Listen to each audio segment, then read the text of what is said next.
What does all of this riding have in common? Besides being in the upper left corner of the United States, the lower left corner of Canada, or perhaps in the lower left corner of British Columbia, it's all aboard the Reserve 30 HD 11 wheelset. Since three lefts can do what a wrong never will, are these wheels right for the middle-aged yet discerning trail rider? Let's take a deep look at the Reserve 30 HD wheelset over 4 months of trail riding. Stay tuned until the end because I did have an unexpected event with these wheels.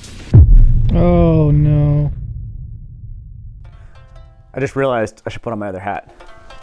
We're not doing Endura, we're not for warmth. Oh, there we are, Jensen USA. Big thanks to Jensen USA. They sponsored this video. If you haven't heard of Jensen, they're a leading online retailer in the United States of America for mountain bikes, parts, and accessories. Parts, that's what we're talking about today. These Reserve wheels are available at Jensen USA. I'll link in the YouTube description below over to the whole page of all the Santa Cruz Reserve wheel options available at Jensen. These are the 30 HD line of wheels. They use the Industry 9 11 hubs, and I will specifically link to this exact model just underneath that down in the description below. Once you do scroll down and punch that link, takes you over to Jensen. Anything that you do purchase, that'll help support the YouTube channel here. That's a big part of how we make all this happen, so big thanks to all of you. Enough formalities, let's make like a fork and get into the steak and potatoes of this video. Well, it looks like they came with a free t-shirt on each one. Reserve, ooh.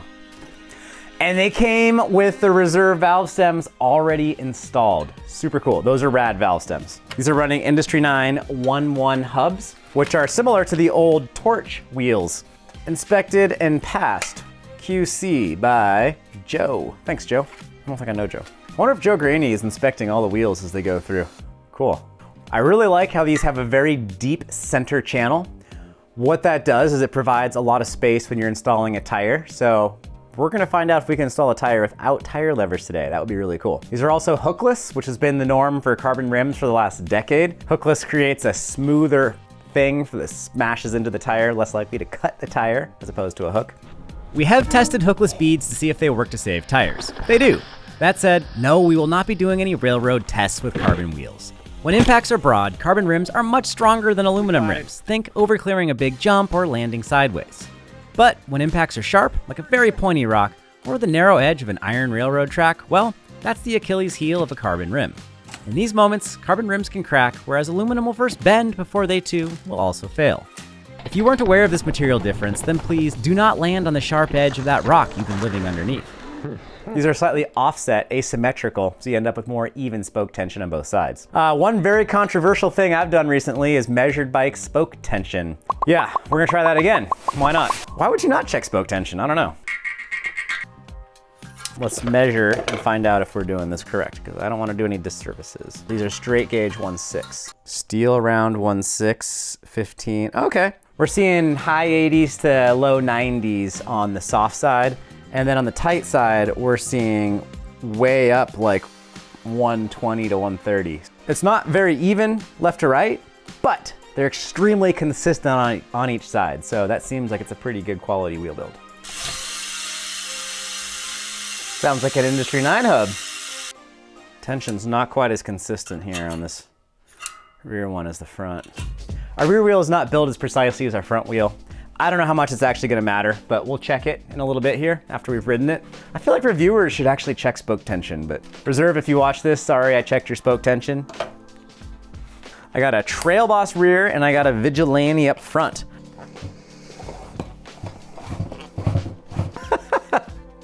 It literally says more is always better. WTB was cool enough to stoke me out with some of their latest sealant. The new tire sealant goes all the way down to -9 Celsius, so in the wintertime it won't freeze.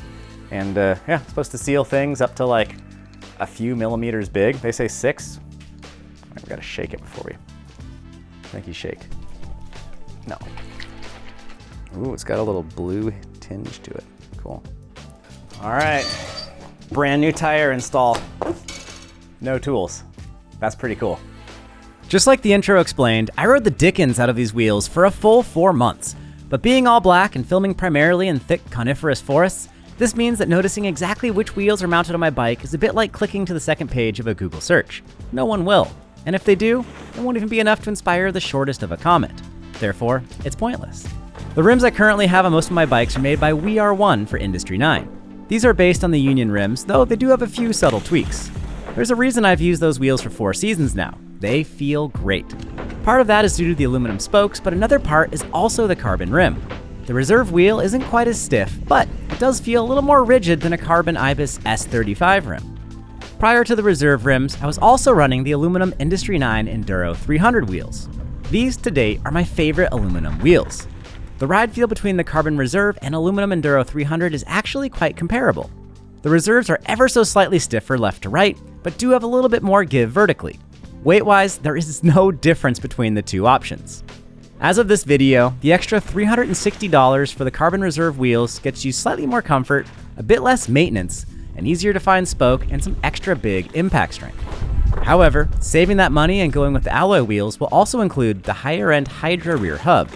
That hub features a smoother engagement than the 1.1 on the carbon reserve wheels. Even the most well-built and pre-stressed wheels will still see a slight decrease in spoke tension after a few hundred miles on the trail. Carbon rims hold quite an advantage here over aluminum as they hold their round shape much better, usually resulting in fewer loose spokes. Let's get back to the shop and see if that's been true. I got a leaf in here I gotta pull out before I can relax. I'll never get it out. I'll never relax. I've been riding these wheels on 4 different bikes between the Transition Spire up at Whistler Bike Park, smashing around Squamish and the like. I've ridden them on the Yeti SB160. That bike was awesome, big bike, smashed through some big stuff with that, and with these wheels. I had them on my Ibis Ripmo Carbon V2S. Took them on a road trip down to California and back and rode them around the whole Pacific Northwest quite a bit on the Ripmo. And most recently, I've had them on my Stump Jumper Evo. So I'm pretty familiar with all 4 of those different bikes. So I've got a pretty good idea of how these wheels feel. And I'm pretty impressed. They're good. They're definitely good, especially for the price too. So real quick, Riley just mentioned that on the Marin Rift Zone out in the Alpine trails, I swapped these wheels on for a day just to get a rideable setup. So technically they've been on 5 bikes now. It's a lot. We're gonna pull this back wheel off and see how the spoke tension compares to when we first put it on, because I haven't touched these. I haven't trued them one bit. I wouldn't change anything about these wheels. They worked fantastic. I really like these reserve valve stems. These things are sweet. They make it way easier to seat your tubeless tire. They do have one problem. At some point I bent the inner portion of this valve stem. A second ago, I was topping off my tire because I did burp a little bit with this back tire. I was running about 25, 26 PSI on the SB160. Hit some tight little corners and I burped a little bit of air. I was down at like 20 and I could feel the tire bottoming quite a bit last night. Okay, I put this back up to we'll go all the way to 27. And then go to pull it off and valve stem's a little bit bent. I don't know if you guys can see this, but the plunger just bent a little bit from pulling the pump off a second ago. So what's tricky about this is the valve cap has to thread on because it holds this in place so you don't lose any air. But if this is bent, it's really hard to get it in there and have it work correctly. So these are not 100% foolproof. You still gotta be very careful. See? That should be steel or titanium or something. For 50 bucks, you shouldn't have to worry about it. Oh great, now it's gonna break. These valve stems require the cap always to be on here, so you cannot lose these caps. If you do, anything that touches that is gonna let a lot of air out. You hear that? So that's too bad, but I bent that inner portion. That can happen, so be very careful. Make sure you do not lose these caps. Other than that, amazing product. Let's check the spoke tension and see how this thing held up for reals.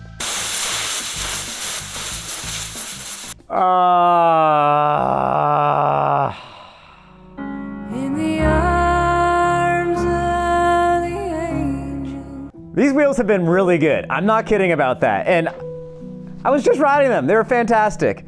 Here I am cleaning them up and I noticed there's a little sharp thing right here. Feels like carbon right here. I'm like, what is that? Dang it. There's some kind of a crack right there. I don't know if I hit something or what. I mean, I hit things all the time. At one point, Logan thought I got a flat tire, and I didn't. Oh no. That might have been that right there. Shoot. Well, let's check the spoke tension anyhow, because I didn't notice these wheels riding poorly at all. Quite the opposite. I thought they continued to ride great. So I'm gonna email these guys and ask if I should send this back or if they can send a new one or what. So I popped up there, I just Googled broken Santa Cruz reserve wheel, and this rider support article from the reservewheels.com website came right up. If you break a wheel, we'll send you a new one to keep you going. So we'll do everything we can to ensure that never happens because of one of our wheels. Maybe they'll send a new one. We have a slight wobble on the rear wheel. Right around here. Oh, that's right where the crack is. No wonder I didn't notice it's broken because it's not all that wobbly. Let's check the spoke tension. 15, 18, 17, just under 15. So there's a little variance there, but it's not bad. Nothing loosened up a ton. You want your drive side to be tightest, and it is ever so slightly tighter than the non-drive. But this side's generally around 16. That one's just under 15. So we're seeing just under 100 on the drive side, and the non-drive side, we're seeing more like 85-ish. This thing probably loosened up ever so slightly over the last few months of sending it, but it's definitely still within the spec of being fine, especially because it's carbon. So I wouldn't put any more tension on those. I would just keep riding it. So that thing did pretty good. There's a lot of hubbub about ride quality with carbon wheels. My favorite thing about carbon wheels is how stiff and predictable they are. You push into the bike and they accelerate you forward. Some folks feel that if you have too stiff of a wheel if you're on an off-camber section, you can get deflected off trail too easily. And I never once noticed that to be the case with these. With that 100 kgf or lighter spoke tension, there's enough give in these things that they're not gonna beat you up. They're not too harsh in any way. Are they stiff enough? Yes. Are they too stiff? No. I'm really happy with the ride quality. The actual hookless profile here, I think that's a home run. The way that that rim took a hit and did not pinch flat the tire, I think that's exactly the goal for that hookless design. So that gets a big thumbs up. The rim tape, I've had zero issues with the rim tape. You guys saw it's still holding up despite the rim having a crack. The valve stems are definitely nifty. You gotta be a little careful, but regular valve stems, you gotta be careful with too. So that's kind of like a, you gain some, you lose some, net zero. Those Industry 9 hubs are solid. I think that series of hub, the old Torch, the current 1.1, I've got no qualms with those hubs. Overall, would I buy this wheel set with my own hard-earned dollars?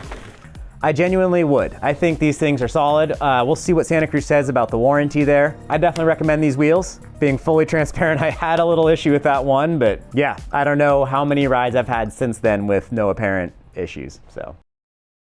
You got a good shot of the warning stickers there?